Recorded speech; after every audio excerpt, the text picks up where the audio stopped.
Okay, so the first movement we're going to look at is a movement that you would have seen many times before in the gym, and it is the seated dumbbell press, okay?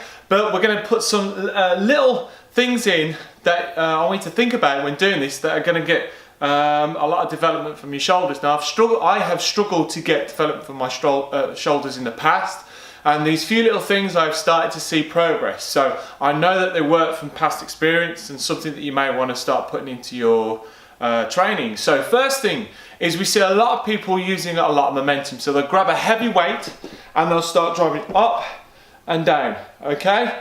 Now, as you can see me when I was doing that, my shoulders are moving up and down, okay? I want to keep my shoulders locked down and back into the bench. So I keep all the tension into my shoulders. So shoulders are down, locked in, I'm driving against the bench, and all the way through that movement, I'm not letting go of that tension that I've got in my shoulders. I'm not shrugging, they're down and back. And through that full range there, I've got tension from the dumbbells. So that's the first thing we want to do, lock the shoulders down.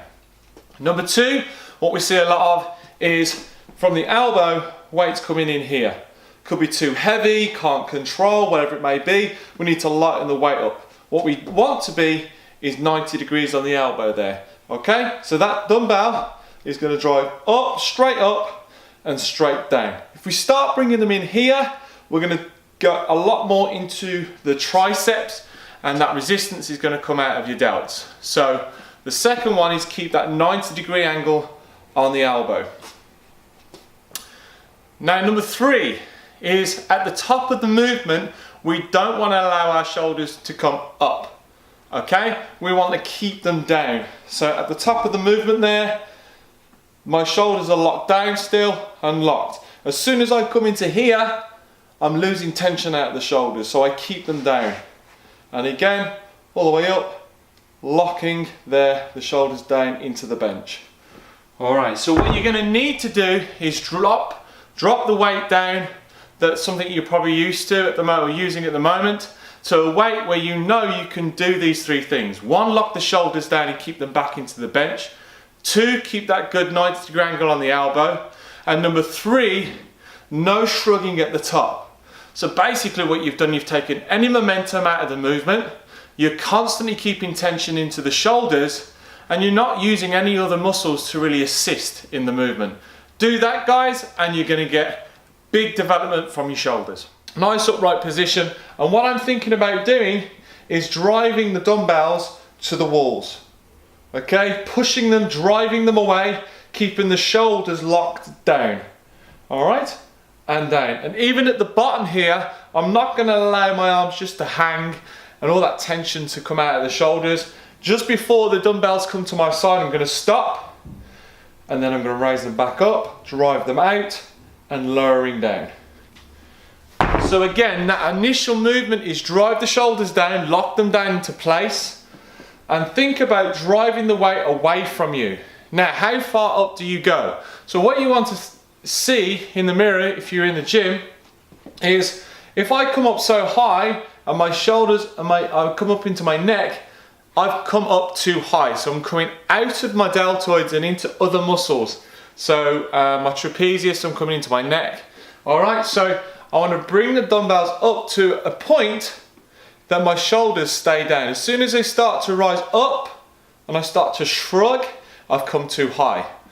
Then as I'm lowering them down, I want you to keep control and don't allow all that tension to disappear at the bottom.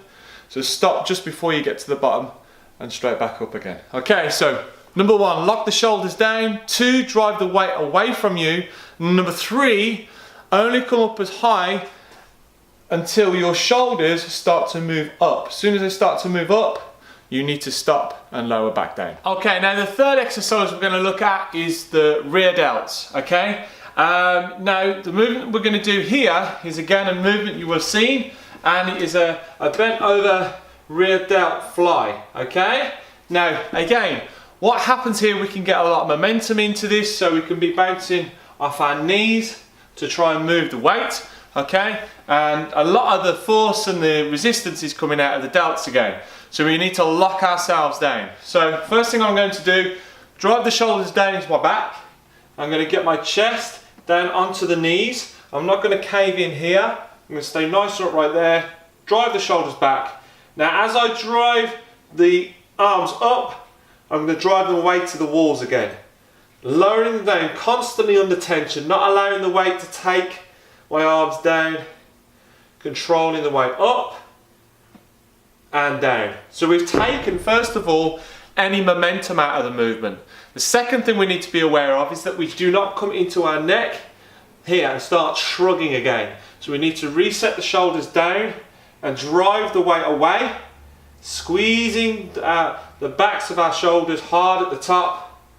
There, elbows nice and high, and drive the weight away. So, first thing, take momentum out of the movement. 2, control the weight. And number 3, no shrugging. So keep the shoulders down and locked in and out of your neck.